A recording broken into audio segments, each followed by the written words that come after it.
Welcome back to Two Sports Overtime. That's Joey DeBardino. I'm Kayler Smith, and we are heading down, really just rolling down the train tracks to March right now and the postseason in college basketball. We're in the final 2 weeks of the regular season of college basketball, and for some teams here locally, it's now or never.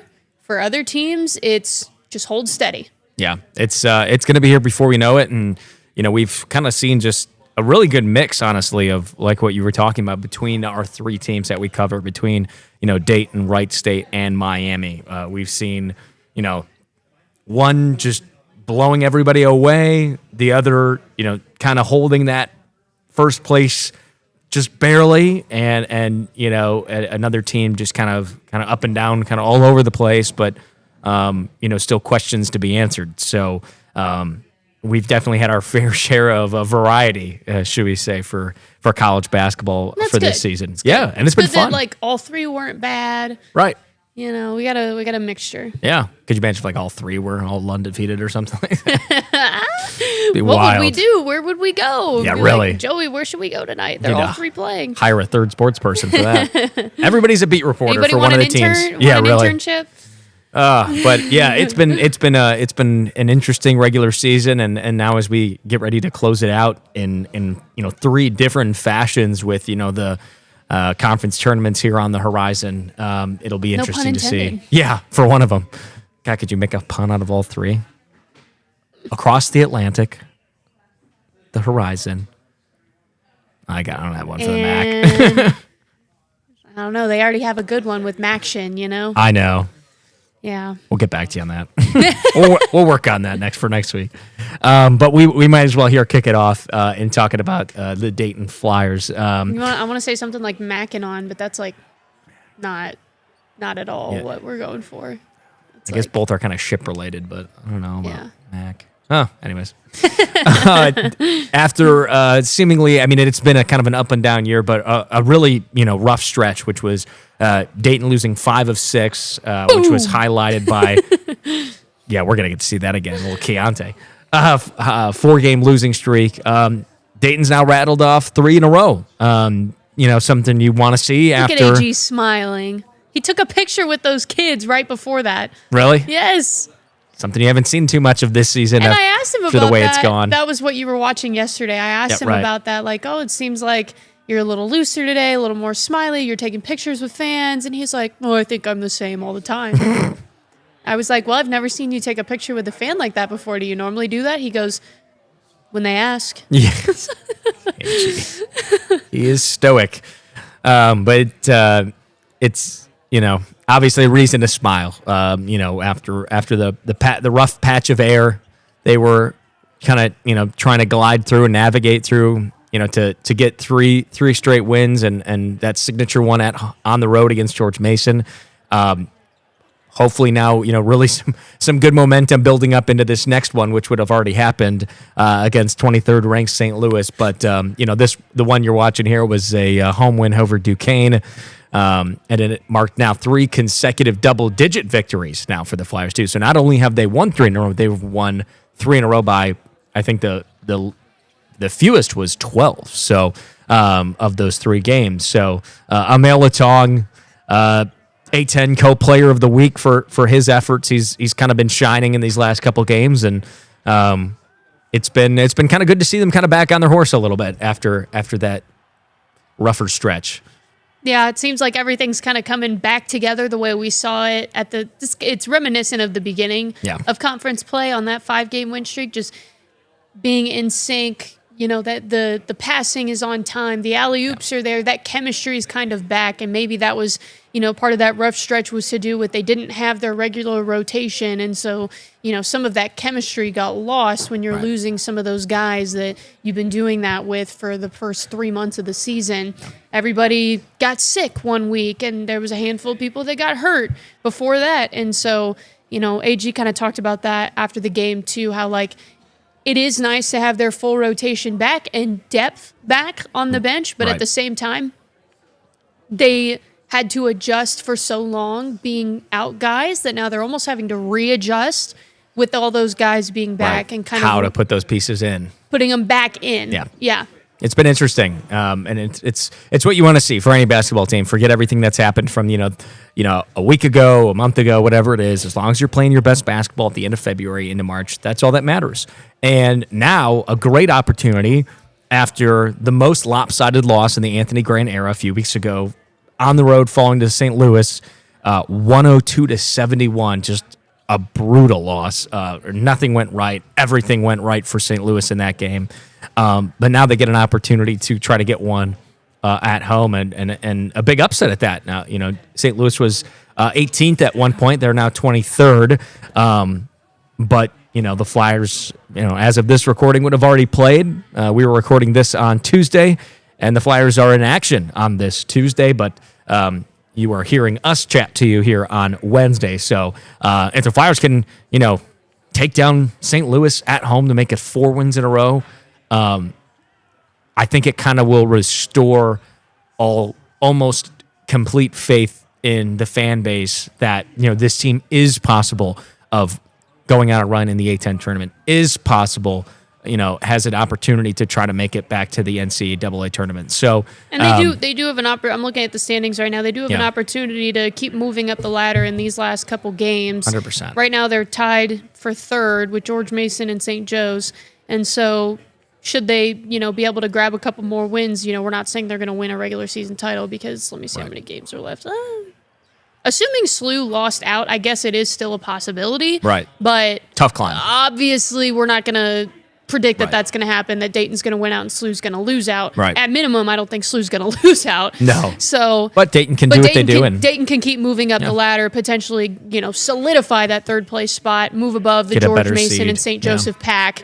VCU's still a little bit out of reach as well, but they still have VCU on their schedule. So there is still a lot still in front of them as far as seeding goes for the Atlantic 10 tournament. Absolutely. As they currently, we'll just run through it real quick. SLU is in first at 13-1, VCU second at 12-3, and then tied for third is George Mason, Dayton, and St. Joe's at 9-5. So still some ground to be made up for any possibility of even a 2 seed. Right. But yeah, that's where we stand. All right. Well, like we mentioned, Flyers would already have played St. Louis, so hopefully next time we're talking to you here, I believe they would have one more game too from now until next week when we chat, correct? So they could be... Yeah, they play again on Friday. They'll play three more times games? Between our next airing of overtime. So we'll have plenty to talk about. Tuesday, SLU. Well, it'll be the same situation next week where they're playing on Tuesday. Right. But Tuesday, yesterday against SLU, Friday at George Washington, and then next Tuesday at Richmond. Okay, gotcha. Interesting. All right. I'm trying to pull up as we move on here to Wright State in the Horizon League. I was going to try to... Also good to get those 3 wins in a 7-day stretch. 3 games in 7 days. Let's try to bring us back up. There's us. There we go. Okay. I was going to say, we want to push to break? We might have to for a minute. So, okay. Well, I figure out things over here, Kayler, if you want to get into Wright State. You were at their most recent game, and another tough loss after it seems like they just kind of get that little bit of momentum with some wins, and then they suffer kind of a head scratcher. This back stretch of their season has just been up, down, up, down, up, down, kind of the whole way. They lost on Sunday to Robert Morris. That was their senior night, final scheduled home game. I guess they will definitely host a Horizon League game. Yes, they are final guaranteed. Home game of the regular season, and they lose on senior day to Robert Morris 81-68. And aside from the very beginning, it was never really close. Kind of final 5 minutes of the first half, Robert Morris really stretched the lead, and then Wright State just never came back from it. So luckily for Wright State, Green Bay also lost on Sunday, and so they still have a 2-game lead on everyone. Yeah, with 2 games to go. Right, and they've already clinched at least a share. So all you got to do is win one of your 2. Unless Robert Morris were to win out, would they get the outright title since they beat Wright State twice? It wouldn't be tied? From what I read, I want to say all Wright State has to do is win one of their last 2, and they have it outright. So I think that's correct. Say Wright State loses out. Oh, if they lose out, they finish 13-7. I believe so. Robert Morris wins out. They finish 13-7. Since Robert Morris beat Wright State twice, I believe would that not make Robert Morris the champion. I believe so. Let's take a look at the standings here. But you sound like that sounds like I don't know. I don't know what the tiebreaker scenarios are, if there are any. I would imagine they'll get the 1 seed, no doubt. Yeah, but will they be considered? I would imagine it's co-champions. Yeah, I would imagine it's head to head here. So, well, very clearly, Robert Morris would get the 1 seed in that situation. Correct. But would Wright State still be a co-champion for the regular season? Yeah. I think so, because I think at this point it is at least, no matter what. Okay. So I think we'll find out. They are co-regular season champs. Like Joey said, all they need to do is win one of these games. They have Purdue, Fort Wayne, and Northern Kentucky. They beat Purdue, Fort Wayne by 5 earlier this month, and they beat Northern Kentucky by 8 a month ago. Yep. And just quickly too, because for those that are trying to gonna need to understand this soon, the Horizon League this year decided to change their format for the tournament. It's a little odd. It's a little different. There is no, bye anymore, essentially. In the first round, it comes after. It gives the higher seeds an opportunity rather than to be off than to host more games. So and I guess it's still kind of confusing a little bit, but the bye, in looking at this bracket, I'll pan in a little bit here so we can see it. The bye would come on Sunday. So let's say Wright State does exactly what they need to do, and they would be the number 1 seed. They would then host the winner of the 10 or the 11 seed.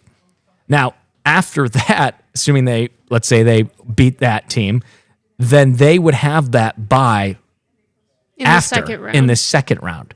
So a little bit different. Bye would come on Sunday. A second round bye for the top 3. Yes. Winners. 3 highest seeds from Wednesday wins will advance straight to Monday semifinal. 2 lowest remaining seeds after Wednesday will play Sunday in Indy to advance to play the highest seed on Monday. And all the top 5 seeds are hosting. So Wright State will host. All top 5 seeds hosted. And that regardless. We're correct. And that was clinched in their win against, oh my gosh, I was there. It was the game before. Whoever Purdue, the game. Fort Wayne? No. No, it was IUI? Yes, thank you. IU Indy.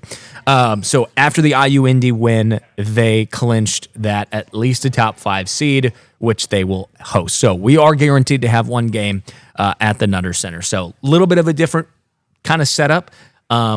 It definitely favors you, obviously, even in the old format if you're a higher seed. So, Wright State still wanting the highest seed possible, and in this case, a number 1 seed would absolutely be beneficial to them. So they're not getting an at-large. This league is not going to get an at-large. No way. It's going to be a 1-bid league. So Wright State has to win it for a chance to play in March. They got to go through this gauntlet, and if you'd like any scenario, if you're Wright State, obviously it would be be the 1 seed, but.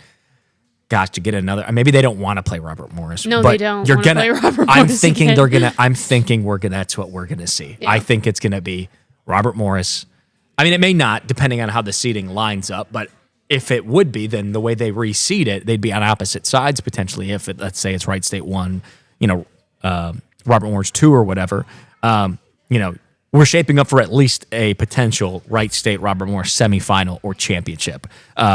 Which would be what Wright State probably wants in terms of wanting that vengeance. Robert Morris is the defending Horizon League champ as well too. So, that will be it'll be interesting to see how this new format shakes out. But there it is for those of you that can visualize it now and get a little pre-understanding of how it's going to look for your Raiders going on. So, you'll pull up the MAC. Yeah, Wright State. Did we already mention who they have next? Did you already cover that? Purdue, Fort Wayne on Wednesday and Northern Kentucky on Saturday. Both teams that they have beat already once this season. It's doing the thing again. Let's see if we'll see how that one plays out. But until then, we shall move on to. It's okay. There we go. There we are again. It doesn't like me going back and forth here between Google, so I won't do that again. Now you know. Just switch back to our faces first. Let's just go to us. We will move on to, of course, the most exciting story in college basketball. You can't even 100%. Argue it now. The Miami Redhawks recently moved up to number 21 in the AP poll this week. Just step by step, one at a time. There you go. I'm scared of the buttons I'm going to hit here to send us in black again. But let's go Travis Steele. AI as LeBron. That's the LeBron James photo where he's when they were down 3-1 in the NBA Finals, and then he had his. Pretty sure that's what that is. So they AI'd Travis Steele's face too. Well, that's a good segue. They are 27-0. They moved up to number again at the time of this recording without knowing Tuesday's result. Right.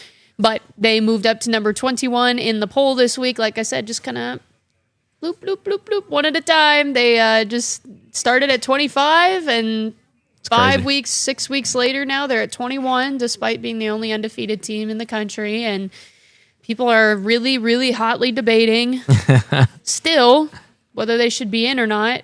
Yeah. Again, it's... I mean, they're saying if the season were to end right now, of course. So it's a little premature, to say right now. I've seen some people saying it doesn't matter if they're ranked, 18. If, other teams that are out there AP ranking is not the same as earning an at-large. And I still can't wrap my head around that. It makes sense. Here's the scenario: like they lose these 4 games down the stretch, and then they lose in the first round of the MAC tournament. Yeah, like I think that would be the only scenario. Right? No, I shouldn't say only, but the scenario in which you can debate this now. Right. Like I said, I think it's just a little premature right now. Yeah. Assuming that they finish the year unbeaten and lose in the MAC tournament at some point, I think they deserve an at-large. 100%. Assuming they lose 1 game in the regular season and the MAC championship, I still think they deserve an at-large, because at that point they would be 30-2 if that were to happen. Right. And there's not going to be another 30-win team in the field. No. There's not. It's not possible. Yeah. You'd have to put them in at that point, and of course, actually let me double check that statement. If you're Miami, it might be though. Possible. Oh yeah, it's definitely possible because of tournament games.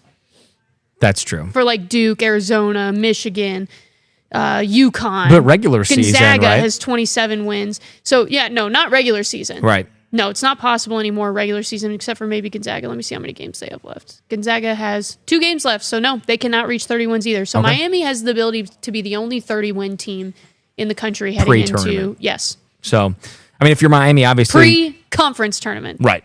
And if you're Miami, obviously you want to just kill all doubt, just win the MAC, and just put any doubts aside. But it's asinine to me that this is even, like we've said over and over again, there's teams that make it in that you've never even heard of. That go on and beat. Every single year. Right. And why would we not put the consensus, unanimous,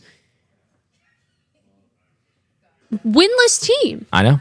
Even if it's 1 loss in the MAC tournament. And they have every makeup of being one of those nobody teams that will go in and upset. So, they are a fun team to watch. They are a team if that... they're not in, that makes the regular season meaningless. Exactly. And that's what the topic in college football has been, too, for the last couple of seasons with how they do the college football playoff But I can even structure, understand the debate more there because there's far less. There are 68 teams. And they want to expand And how many bids are there? Like 30?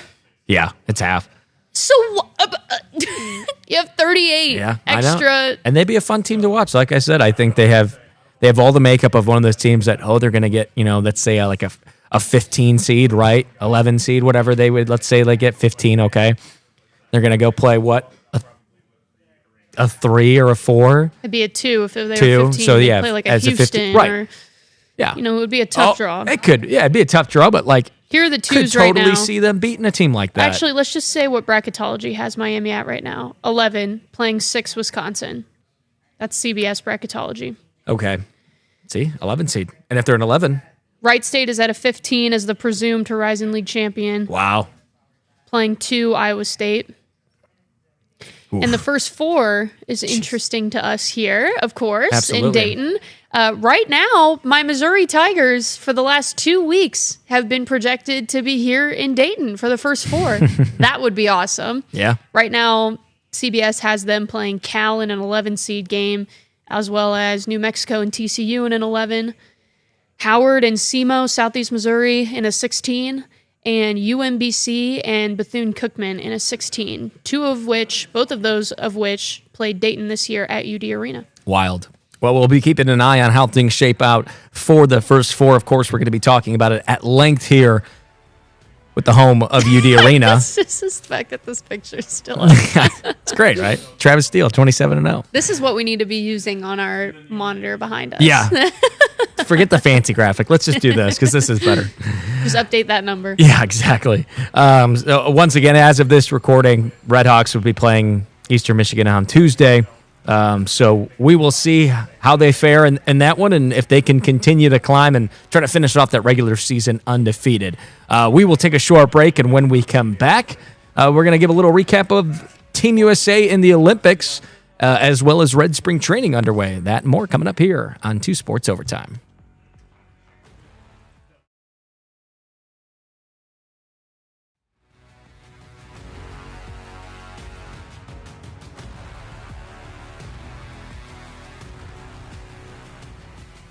Welcome back to 2 Sports Overtime. We're going to transition here quickly to talk about some Red Spring Training. They've gotten underway with their Cactus League games. They started the season off with their, of course, in-state foe, the Cleveland Guardians, losing to them in a tight one on Saturday. And then I just get my days mixed up. Don't worry, I know I have my bearings, but just all the days blend together now. And then on Sunday, a pretty disappointing loss to the Mariners, I would say. The Reds led 8-2 in the 4th inning, and then the Mariners went on to score 12 unanswered. Wow. To win 14-8. Yeah. The Reds tossed 11 pitchers in that game. Wow. For a spring training game. That's Hey, it's get them going, I guess. It is spring training, but still not what you want to see, even though it is early and people are just kind of getting their bearings back under them. But the one kind of positive note from this weekend was that we got to see Chase Burns and Rhett Lauder in action against the Guardians. Chase Burns got the start. Rhett Lauder followed him up. They both pitched 2 innings apiece. I think combined they only gave up 1 run. So that was kind of cool to see. The top 2 prospects over the last 2 years in a row, both out of Wake Forest, both healthy finally. Just to kind of see them back-to-back like that was really cool. Yeah, both Dragons too. Always love to see. And Benson homered in that game too, so the highlights were all 3 Dragons on Saturday. That's great. We'll be keeping a continued eye, of course, on Red Spring Training as that unfolds. NFL Combine's going on as well for Cincinnati Bengals, as the draft approaches. And before we go, almost out of time, but we of course had the Olympics here on NBC, and that is all wrapped up now. Team USA overall coming in 2nd place in the gold medal count. And overall to Norway, who I believe has now won 4 in a row total. But nothing to hang their heads about for the United States. They won their most gold ever at a Winter Olympics with 12. And of course, the big highlights were the Team USA men's and women's hockey teams beating Canada both times. Both in overtime. Yep, both 2-1.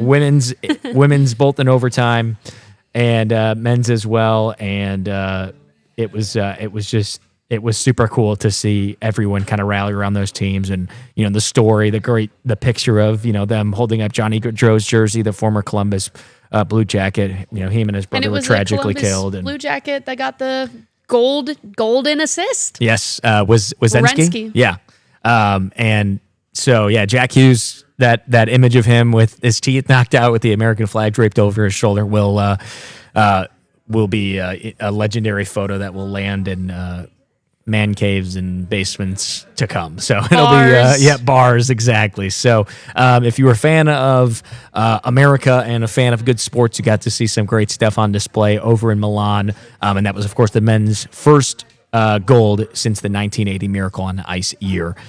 So just history kind of full circle, and a super exciting moment for Team USA at the Olympics. And next time we're talking about it here, if Kayler and I are still both here at Channel 2 on an NBC, we will be here in the United States in Salt Lake City. And, of course, we will have the Summer Olympics coming up next in L.A.